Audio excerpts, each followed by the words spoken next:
अरे, इस गवार के घर कौन जाएगा अमित? तुझे भी यही मिली थी? इस गवार को ब्याह लाया है, मिक्सी चलाना तक नहीं जानती। उस दिन गीजर फूंक दिया इसने और तू कहता है इसे गाँव चलो। हमसे एक गवार नहीं झेली जाती है तो भला पूरा खानदान कैसे झेलेंगे? मैं तो नहीं जाऊंगी। सास निहारिका ने अपने बेटे अमित से कहा, जो कि कमरे में अपनी पत्नी के घर से आए बाई के बेटे होने की खबर लेकर आया था। उसने कहा, माँ आपको अच्छा लगेगा, एक बार चलकर देखिए। लेकिन निहारिका जी ने बहुत बेरुखी से मना कर दिया और बोली, अमित मैं पार्लर जा रही हूँ, 2-3 घंटे लग जाएंगे। अपनी पत्नी से कह देना कि अपने पापा जी को खाना दे दे। अमित ने कहा, अरे माँ उसका नाम भी है। निहारिका जी ने अपने कटे हुए बालों में कंघा घुमाते हुए कहा, हाँ तेरे लिए होगा। मुझे तो वो देखने में नौकरानी सी लगती है, उससे अच्छी सज धज कर तो हमारी कामवाली आती है। अमित को ये सुनकर बहुत तेज गुस्सा आया। निहारिका जी निकल चुकी थी और उनकी ये सारी बातें पर्दे के पीछे खड़ी उनकी बहू राधा ने सुन ली थी। वो चुपचाप किचन में चली गई। अमित उसके पास ये सब बताने ना जा सका।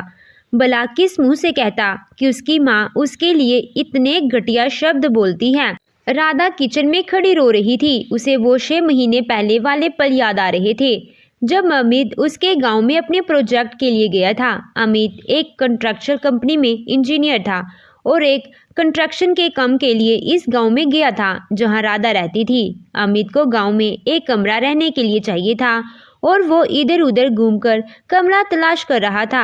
गांव के एक मजदूर ने उसे राजावत सिंह के घर का पता बताया, जिनके घर में एक हिस्सा खाली पड़ा था। अमित अकेला था, इस कारण गांव में कोई कमरा देने को तैयार नहीं था।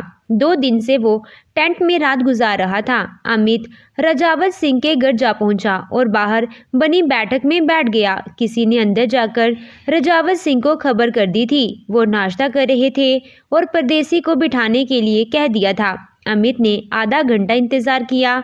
इतनी देर में एक लड़का एक बड़ा गिलास लस्सी और एक प्लेट में मावे के पेड़े उसके सामने रख कर चला गया। अमित ने झिझकते हुए पहले इधर उधर देखा कि कोई देख तो नहीं रहा है।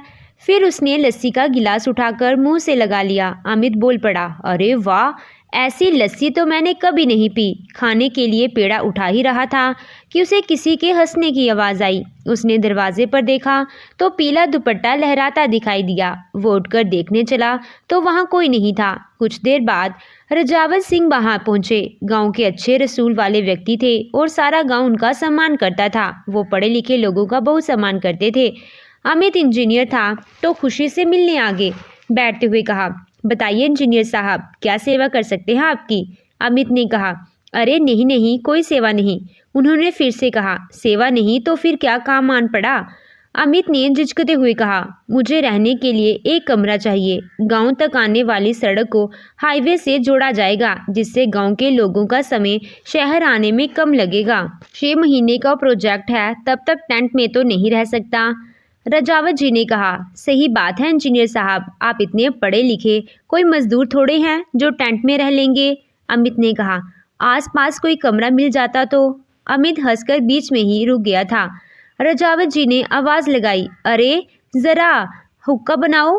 फिर अमित से कहा, इंजीनियर साहब, कमरा तो हमारे ही घर में खाली है और हम दे भी देंगे, मगर बहू बेटियों वाला घर है तो ज़रा ध्यान से। अमित ने कहा, आप चिंता मत कीजिएगा, सब इधर ही मिल जाएगा। हमें भी आपकी सेवा करने का मौका मिल जाएगा।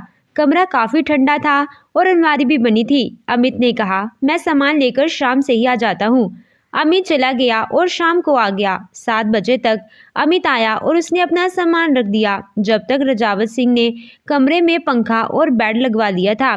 साफ सफाई भी अच्छे से हो चुकी थी।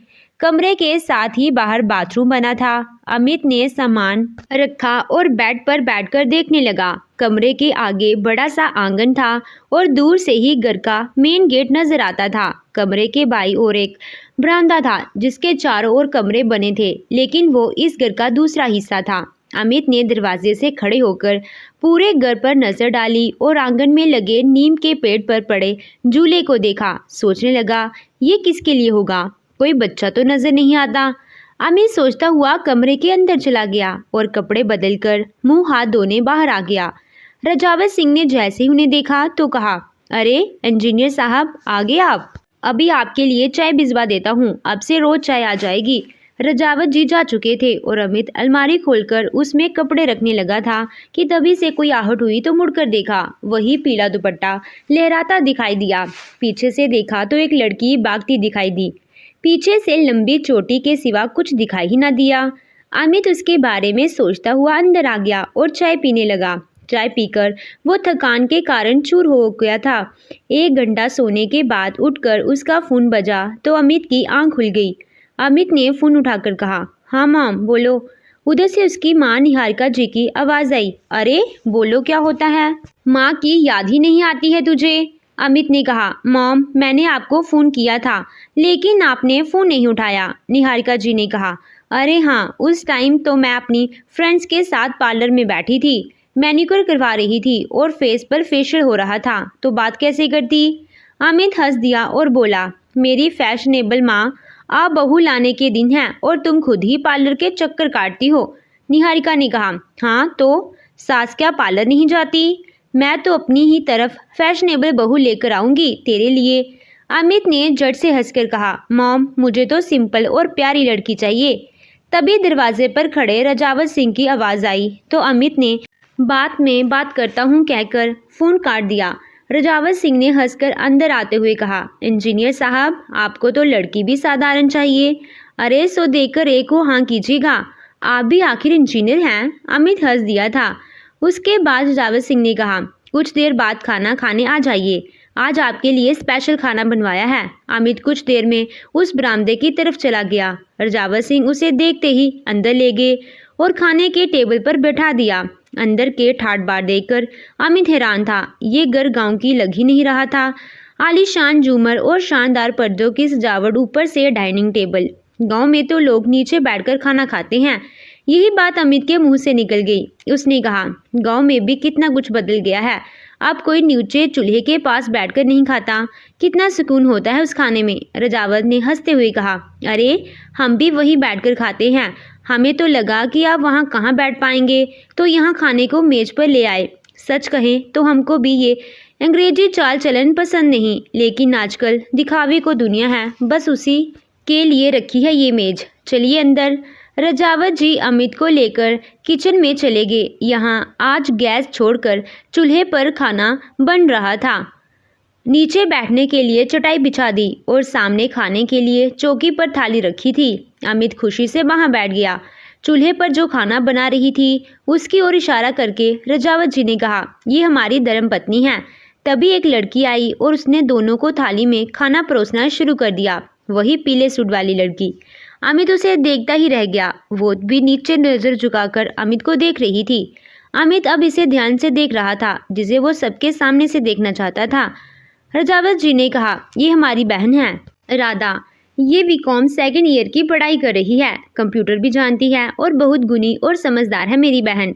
अमित को इस लड़की में जिज्ञासा पैदा हो गई थी। वो अमित से डरती थी और इतना ही अमित उसे देखना चाहता था। एक दिन रास्ते में टकरा गई और अमित ने उससे कह पूछ लिया कि अगर इसमें जैसा पढ़ा लिखा समझदार लड़का उससे शादी करना चाहे तो क्या वो शादी करेगी। उसने ये बात जानकर अपनी भाभी को बताई और भाभी उसके रजावत जी को बता दी। कोई और लड़का होता तो रजावत बिगड़ जाता या शायद खून खराबा हो जाता, मगर उसे अमित पसंद था क्योंकि अमित समझदार और पढ़ा लिखा था और उसने सीधे शादी की बात की थी। रजावत ने अमित को बुलाया लिया और अकेले में बात की। अमित ने अपने मन की बात कह दी, मगर जब उन्होंने अमित से अपने माता पिता को बुलाने के लिए कहा तो अमित ने टाल गया क्योंकि वो जानता था कि उसकी मॉम को राधा जैसी साधारण गांव की लड़की पसंद नहीं आएगी। लेकिन राजावत को जवाब देना था, सो उसने एक दिन घर फोन करके सब बता दिया। निहारिका जी ने राधा को अपनाने के लिए साफ इनकार कर दिया। अमित के पिता रघुनंदन जी ने कहा, अरे निहारिका, एक बार देखने में क्या हर्ज है, आखिर अपनी अमित की पसंद है। लेकिन निहारिका जी नहीं मानी और रघुनंदन जी निहारिका जी के खिलाफ होकर अमित के पास चले गए। वहां जाकर उन्होंने रजावत सिंह जी से बात की तो पता चला कि राधा की मां बचपन में ही गुजर गई और भाभी के ही हाथों पली बड़ी राधा उन्हीं के देते संस्कारों से परिपूर्ण है। राधा के कारण रजावत ने अपनी कोई संतान नहीं की। कसम खाई थी कि पहले इसका ब्याह करेंगे तभी संतान की इच्छा मन में लाएंगे। रघुनंदन जी इससे बड़े प्रभावित हुए। निहारिका जिनके लिए उन्होंने कह दिया कि उनकी तबीयत खराब है और इलाज कराने अमेरिका गई है, ज़्यादा जोर शोर से विवाह नहीं कर पाएगी। रजावत को जरा भी शक नहीं हुआ और वो मान गए। 2 महीने बाद की तारीख तय हो गई। रघुनंदन जी घर लौट गए। 2 महीने बाद आकर विवाह संपन्न हुआ और अमित को बहू के साथ वहीं छोड़कर चले गए। अमित खुश था और राधा अपनी ससुराल जाना चाहती थी। वो कहती कि मैं अपने ससुराल कब जाऊंगी, तो अमित ने कहा जैसे ही प्रोजेक्ट खत्म होगा हम घर चलेंगे। असल में राधा की विदाई 3 महीने बाद हुई और तब तक वो अमित के साथ गांव के उसी कमरे में रही। अमित ने दहेज के रूप में कुछ भी लेने से मना कर दिया, मगर वो नहीं माने और उन्होंने राधा को जेवर और सामान से भरकर खूब धूमधाम से घर विदा कर दिया। अमित को डर था कि राधा के घर पहुंचते ही मॉम ना जाने क्या रंग दिखाएंगी, लेकिन पापा को सब संभालते को बोल दिया था। जैसे ही वो दरवाजे पर पहुंची तो कुछ खास तैयारी नहीं थी और रघुनंदन जी दरवाजे पर आरती का थाल लिए खड़े थे। राधा अपनी सास के अमेरिका में होने की बात जानती थी तो कुछ सोचा ही नहीं। निहारिका जी गुस्से में बाहर नहीं आई और कमरा बंद करके बैठी रही। ससुर जी ने दोनों की आरती उतारी और राधा अपने पैर से कलश गिराकर अंदर आई। अंदर हर तरह फूल सजाए गए, जिसे देखकर राधा को अच्छा लगा। भले गांव की थी मगर सपने तो उसके भी थे।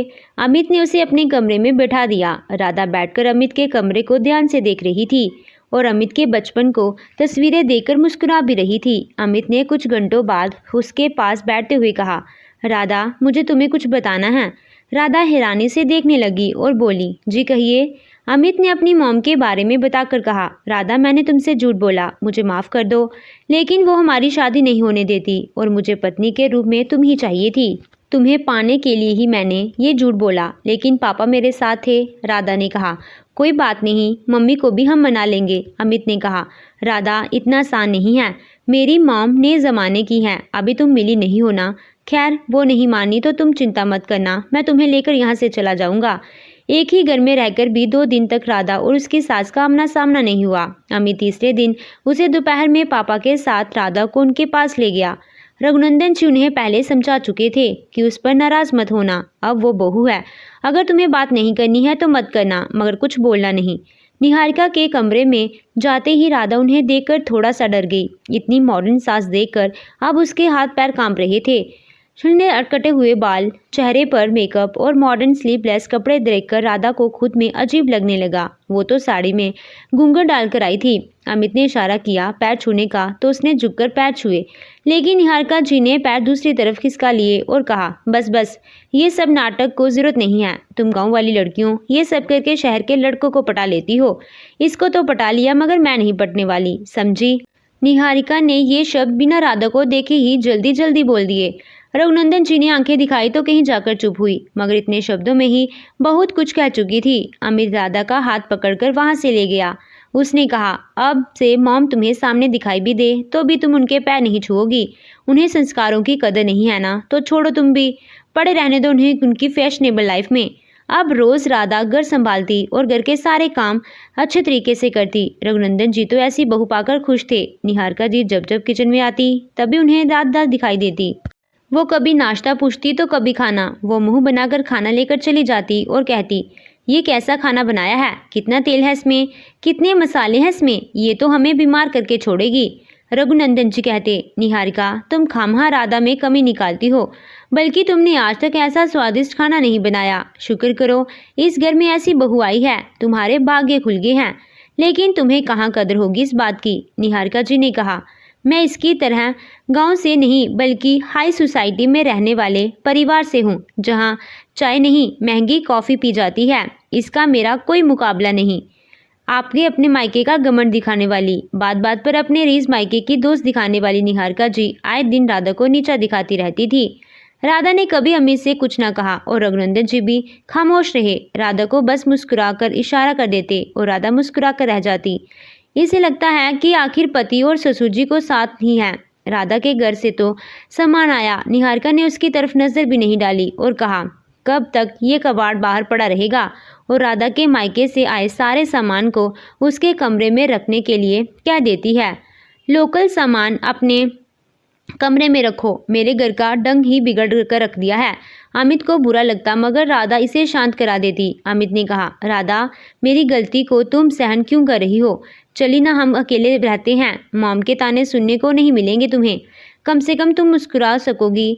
लेकिन राधा ने मना करके कहा, आप इकलौते बेटे हैं, मैं अपने सिर पर यह पाप नहीं रखना चाहती कि इकलौता बेटा छीन लिया। राधा गांव के माहौल से थी और उसे पता था कि निहारिका जी ऐसे शब्द आसानी से कह देंगी।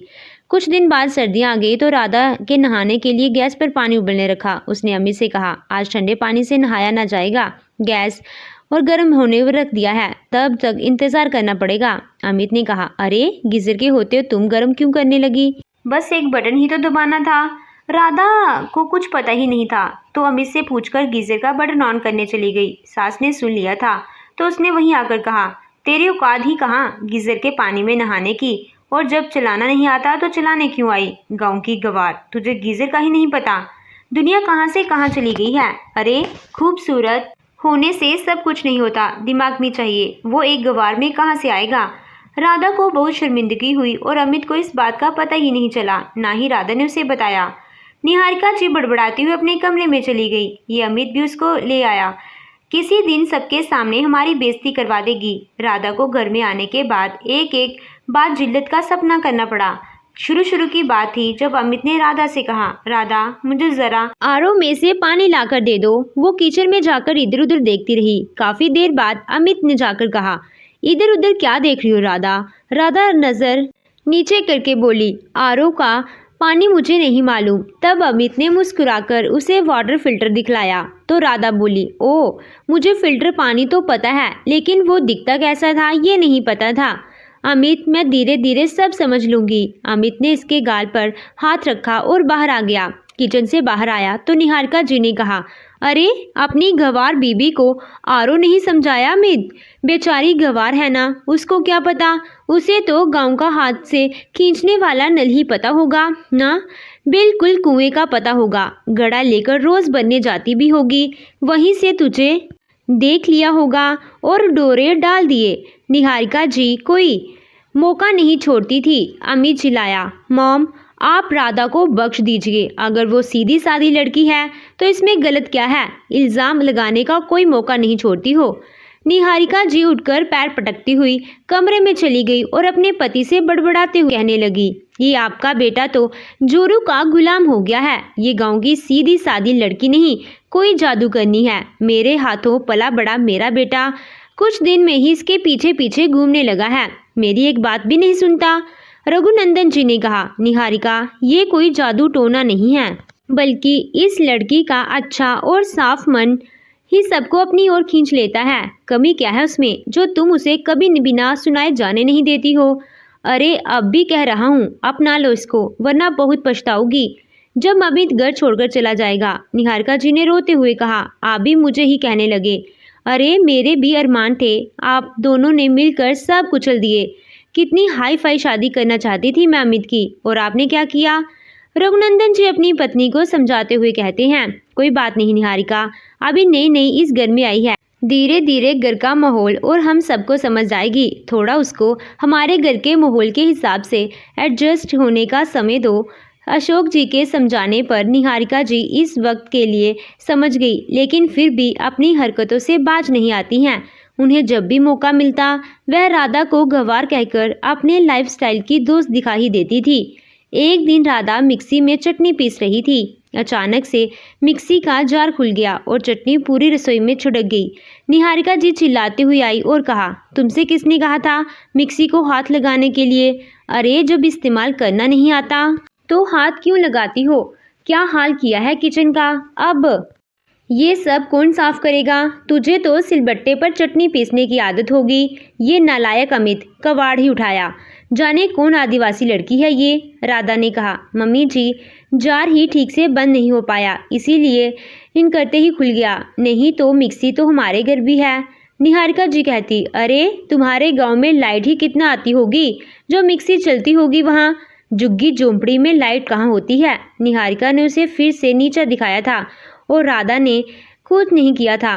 गांव के सबसे रसूदार घर की बेटी थी, लेकिन संस्कार भी इतने थे कि सास के सामने खामोश रही। एक बार इसके गांव से उसके भाई रजावत ने सबके लिए ढेरों सामान भेजा क्योंकि तीज का त्यौहार था। अमित ने फ़ोन पर कहा कि भाई साहब आप खुद क्यों नहीं आए, तो उसने कहा हम बेटियों के घर नहीं जाते। काफ़ी सारा सामान भेजा गया था, सारा का सारा ड्राइंग रूम में रखा हुआ था, जिसमें महंगी महंगी बनारसी सिल्क की साड़ियाँ थी और महंगी महंगी विदेशी मिठाइयाँ भी थी। सबके लिए सोने का भी कुछ न कुछ आया था। राधा को सास का पहले तो देखकर मुंह खुला का खुला रह गया, लेकिन मुंह घुमाए खड़ी ही रही और किसी चीज को हाथ ना लगाया। राधा ने निहारिका जी के हाथ में साड़ी देकर कहा, मम्मी जी ये आपके लिए आई है। सिल्क की साड़ी देखकर मन में तो हैरान हो रही थी, मगर कहने लगी, अरे ये नकली सिल्क क्यों बेच दिया, और हमने कब सिल्क मांगा था। राधा ने कहा, नहीं मम्मी जी ये असली सिल्क है, सूरत से मंगवाया है भैया ने। निहारिका जी ने राधा की इस बात को पकड़ लिया। ओहो, सूरत से मंगवाया है, और तुम्हारे भाई के पास यहाँ देने आने तक के लिए पैसे नहीं बचे। वैसे ये तो बताओ कि ये सब क्या बेचकर खरीदा है तुम्हारे भाई ने, या कहीं चोरी तो नहीं करता वो। रघुनंदन जी जोर से बोले, निहारिका हद में रहो, कुछ भी बोलती जा रही हो। मुझे तो इस घर में तुम ही गवार दिखाई देती हो। अरे इतने प्रेम से भेजा है तो प्रेम से देख क्यों नहीं लेती। निहारिका जी राधा को घूरती हुई अंदर चली गई। निहारिका जी को अब रघुनंदन जी का डर होने लगा था, लेकिन उनके घर में ना होने पर वो मौके का फायदा उठाना नहीं भूलती थी। कुछ महीनों में करवा चौथ का त्यौहार आ गया और निहारिका जी ने रघुनंदन जी के हाथ हमेशा की तरह काफ़ी सारी शॉपिंग की। बार बार पार्लर के चक्कर लगाती हुई निहारिका जी से रघुनंदन जी ने कहा, अरे निहारिका तुम्हारी बहू का पहला त्यौहार है, इसको भी पार्लर ले जाओ साथ में। अमित सामने बैठा था, इस कारण वो कुछ बोली नहीं। अमित ने कहा, हाँ राधा तुम भी पार्लर जाओ, देखो इस बार कौन सुंदर दिखता है, मॉम या तुम। इस बार पर निहारिका जी के तन बदन में आग लग गई और उन्होंने राधा से बदला लेने का मन बना लिया। उन्होंने झट से कहा, अरे सुंदर तो यही लगेगी, भले मैं शौकीन हूँ, मगर ये तो बहू है, आज इसका पहला त्यौहार है, मैं इतनी भी बुरी नहीं हूँ।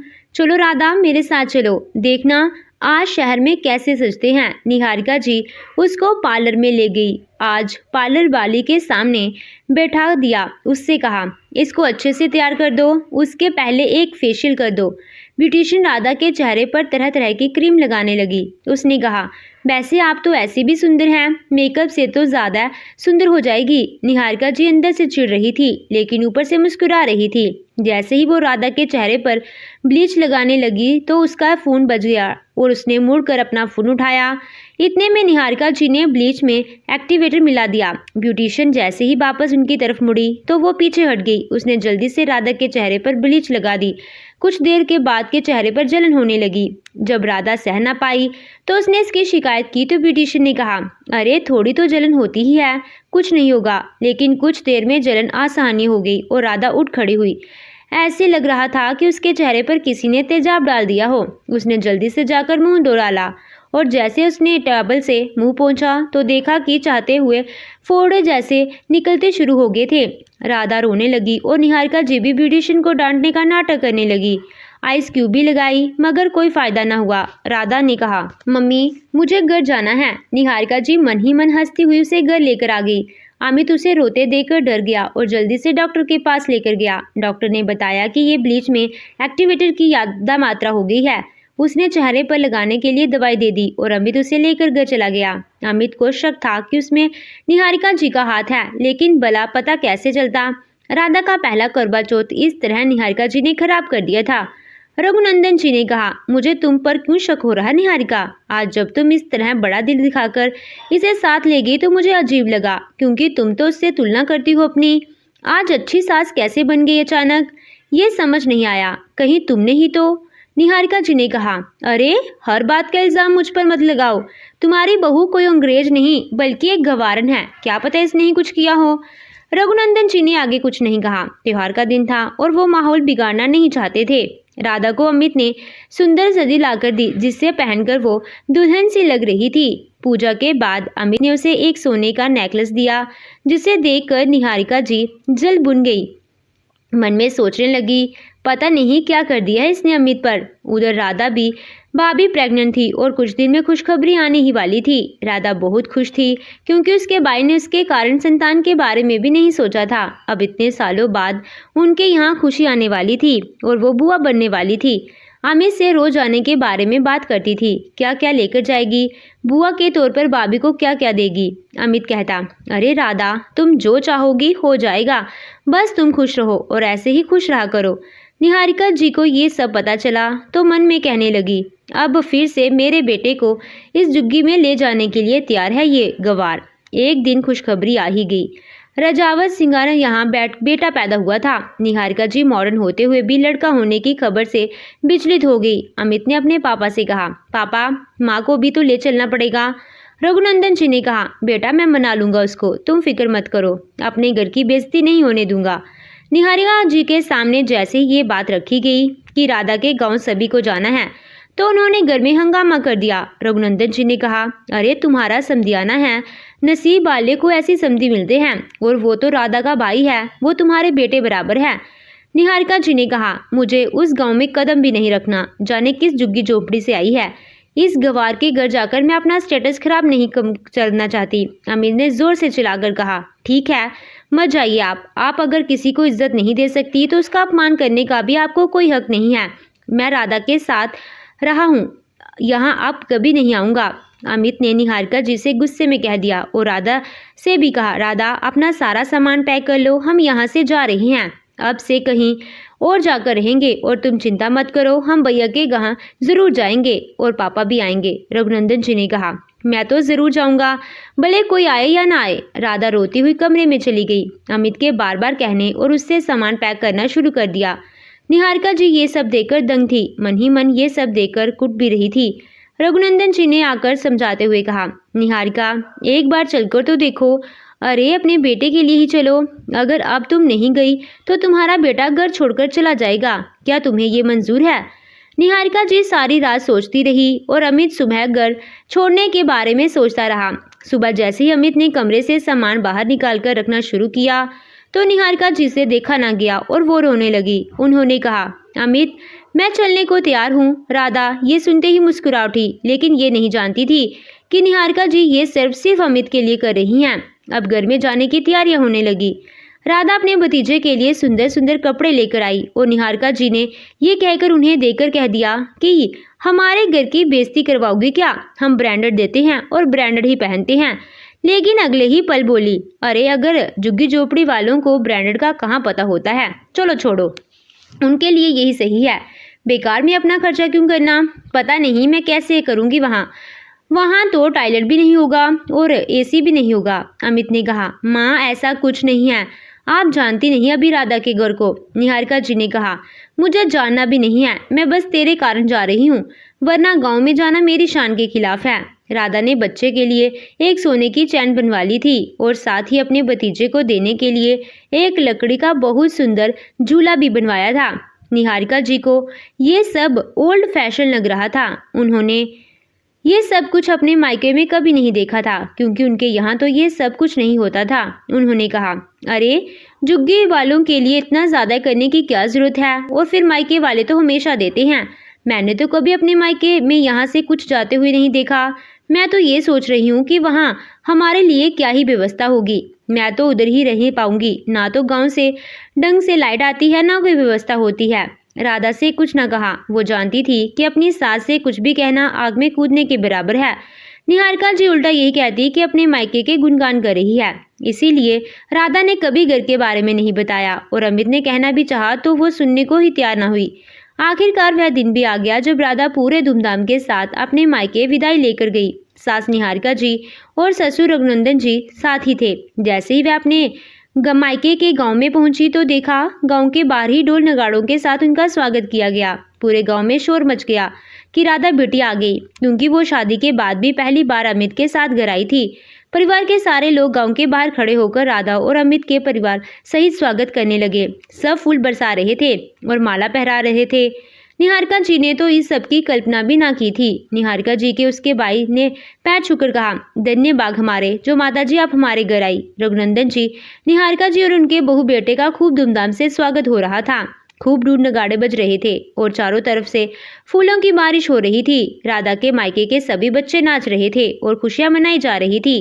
रजावत जी धूमधाम से अपने बहनोई और बहन का स्वागत करते हैं। ऐसे भव्य स्वागत को देखकर निहारिका जी की आंखें फटी की फटी रह गई कि उन्होंने तो समझा था कि उसकी बहू का मायका किसी छोटे से गांव की छोटी सी झुग्गी में होगा और किसी झोपड़ी में रहती होगी, मगर इसका घर तो हवेली से कम नहीं। इतना कुछ देखकर बेहदंग रह गई। उन्होंने देखा कि राधा का घर एक बहुत बड़ा नक्शाली वाला घर है, जो कि इतना बड़ा है कि ऐसे लग रहा है कि जैसे कोई हवेली हो। सब लोग आकर रजावत को बधाइयां दे रहे थे। हर कोई उन्हें ही सलाम ठोक रहा था। निहारिका जी इतना भव्य स्वागत देखकर हैरत में थी। उन्होंने तो बहू को गरीब समझा था, मगर ये तो गांव की राजकुमारी निकली। पूरा गांव राधा को पलकों पर बैठा रहा था। राधा अपनी सास को मायके का घर दिखाने लगी और निहारिका जी स्तंभ सी उसके पीछे पीछे चलकर घर को देखने लगी।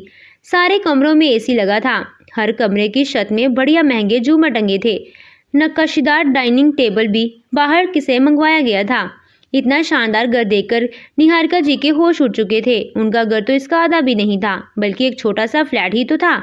इस घर में कितने सारे पंखे हैं और उनके घर में तो मात्र 3 ही पंखे और 2 एसी थे। शहरों में तो ऐसा घर कभी भी देखने को नहीं मिला था और वैसे भी इतने बड़े घर शहर में होते ही नहीं हैं। ऐसे बड़े बड़े घर तो सिर्फ गांव में ही देखने को मिलते हैं। तभी राधा की मौसी आई और निहारिका जी को एक बॉक्स देकर बोली, ये आपके लिए। निहारिका जी ने बॉक्स खोलकर नजर डाली तो उसमें एक डायमंड सेट था जो उन्होंने जीवन में भी कभी नहीं देखा था। उन्होंने कहा, और ये हम नहीं ले सकते, इतना बड़ा उपहार बिल्कुल नहीं ले सकते। तो मौसी ने कहा, इतना काबिल दूल्हा मिला है राधा बिटिया को और राजावत को बेटा भी हुआ है, तो ऐसे में तो ये उपहार तो बहुत छोटा है। आप तो शादी में भी नहीं आई थी, इसीलिए आप दे रहे हैं। प्यार का नजराना है, रख लीजिए। निहारिका जी को राधा की तरफ देखने में भी शर्मिंदगी हो रही थी। अब उन्हें समझ आ रहा था कि राधा ने कभी उन्हें जवाब क्यों नहीं दिए, और वो साड़ियाँ भी असली सिल्क की ही रही होंगी। निहारिका जी को अपने किए पर पछतावा हो रहा था। उन्हें लग रहा था कि जिसे गरीब होने के इतने ताने दिए हम, तो उसके हादे से बराबर भी नहीं है।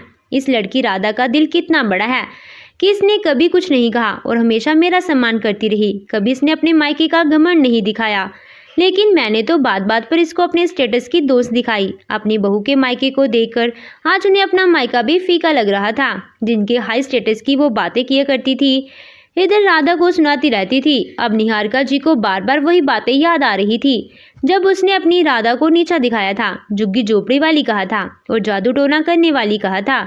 वो कितनी भी कोशिश करती मगर इतनी अच्छी बहू अमित के लिए नहीं ला पाती, इसका उन्हें एहसास हो गया था। राधा ने 3 दिन में उन्हें अपने गांव में दूर तक फैली अपनी खेती, जायदाद और बाग बगान दिखा दिए थे। निहारिका जी अंदर ही अंदर अब आत्म गिलानी से भरती जा रही थी। उन्हें लग रहा था कि कब मौका मिले और वो राधा से अपने शब्दों के लिए माफी मांगे। निहारिका जी का बदला स्वरूप देखकर राधा भी खुश थी। अमित ने इन 3 दिनों से निहारिका जी से कोई बात नहीं की। वैसे तो उसे अपनी मॉम से इतनी शांति की कोई उम्मीद नहीं थी और वो भी उन्हें शांत देकर हैरान था। अगले दिन घर वापसी थी। विदाई के समय फिर से अपनी बहन और ससुराल वालों को उपहारों से लाद दिया। निहारिका जी देखती रह गई कि किस प्रकार उनके भाई ने उनके बहू बेटे को पूरे सम्मान के साथ विदा कर खूब सारे उपहार दिए हैं। इसी बाई के लिए उन्होंने उसकी बहन से भिखारी शब्द कहा, बल्कि रजावत की बराबरी तो निहारिका जी कर ही नहीं सकती थी। राधा तो घर से भतीजे के लिए इतना सब लेकर ही नहीं आई थी जितना यहाँ से लेकर जा रही थी। रजावत ने कहा, हम बेटियों से लेते नहीं बल्कि देते हैं। ये अपने भतीजे के लिए लाई तो सिर आंखों पर, मगर अब मेरा भी तो फर्ज है अपनी बहन को देने का। निहारिका जी की नजर झुकने को मजबूर हो गई थी। मायके से विदा होकर राधा सास ससुर के साथ ससुराल आ गई। घर जाकर राधा अपने काम में लग गई, लेकिन निहारिका जी कुछ बदली और खामोश थी। उन्हें समझ में नहीं आ रहा था कि अपनी राजकुमारी जैसी बहू से किस मुंह से बात करे। निहारिका जी ने एक दिन उसके कमरे में जाकर कहा, राधा, तुम्हारे मायके में तो सब लोग इतने पैसे वाले हैं और उनकी अंट भी नहीं। मैं हमेशा तुम्हें नीचा दिखाती रही, लेकिन तुम्हें कभी कुछ नहीं कहा और ना ही सच्चाई बताई। तुमने मुझे कभी क्यों नहीं जताया कि तुम इतने अच्छे परिवार से हो। ये तुम्हारे संस्कार थे कि तुमने नहीं कहा, लेकिन मैं काफ़ी शर्मिंदा हूँ। तुमको अपनी दबंगी दिखा करके मुझे अब बहुत बुरा लग रहा है। तुम मुझे माफ़ कर दो, प्लीज़ मुझे माफ़ कर दो। अमित हैरानी से अपनी माँ को बैठा देख रहा था। राधा ने कहा, मम्मी जी, मैंने बचपन में ही माँ को खो दिया था। भाभी ने ही पाला और माँ का प्यार भी दिया, मगर आपको माँ कहाँ तो माँ याद आ गई, इसीलिए कभी कुछ कह ना सकी। ये सोचकर कि अगर मेरी माँ मुझे कुछ कह देती तो क्या मानूंगी, कभी नहीं कहती। नहीं ना, इसीलिए नहीं कहा। आप तो माँ है मेरी, बुरा क्या मानना। निहारिका जी ने कहा, राधा, ये सुनकर तुम्हें मेरा सम्मान बढ़ा दिया और मैं माँ का ज़रा सा भी फर्ज अदा ना कर सकी। उस दिन पार्लर में मैंने ही ब्लीच में एक्टिवेटर मिला दिया था। बेटा, मैं अपना गुनाह कबूल करती हूँ, मुझे माफ़ कर दो, मैं कितना नीचे गिर गई थी। निहारिका जी रो रही और अमित बैठा बस देख रहा था। राधा ने कहा, मम्मी जी, मुझे मालूम है कि उस दिन आपने क्या किया था, लेकिन मैं कुछ करती उससे पहले ही ब्यूटिशियन ने लगाना शुरू कर दिया था। उस समय मैं कुछ नहीं कहना चाहती थी, वरना आपका अपमान होता। इस कारण उसे अपने चेहरे पर लगाने दिया, ये जानते हुए भी कि ब्लीच से मेरा चेहरा जल भी सकता है। निहारिका जी को आंखें फटी रह गई और अमित भी उठकर खड़ा हो गया। अमित ने कहा, राधा, तुम जानती थी, फिर भी माम की हरकत पर पर्दा डाल दिया। अगर तुम्हारा चेहरा और खराब हो जाता तो वो तो समय रहते तुमने धो लिया था। अमित हैरान था कि कोई लड़की सास की हरकत कैसे सह सकती है। निहारिका जी राधा के कदमों में गिर गई, माफ़ी मांगने लगी। तभी पीछे से रघुनंदन जी आए और बोले, मुझे तो उसी दिन पता था कि ये हरकत निहारिका की है। राधा ने तुरंत कहा, पापा जी, मुझे तो अब मम्मी जी से कोई शिकायत नहीं है। अमित ने इनके खिलाफ जाकर शादी की, बस ये इनका ही असर था। लेकिन अब तो मम्मी जी ने अपनी गलती मान ली है, तो मुझे भी कोई शिकायत नहीं है। रघुनंदन जी ने कहा, देखा निहारिका, मैंने कहा था ना कि तुम नसीब वाली हो जो ऐसी बहू मिली है। चलो, देर आए दुरुस्त आए। इसके बाद निहारिका जी राधा के साथ मिलजुल कर रहने लगी और उसे बहुत प्यार सम्मान देने लगी।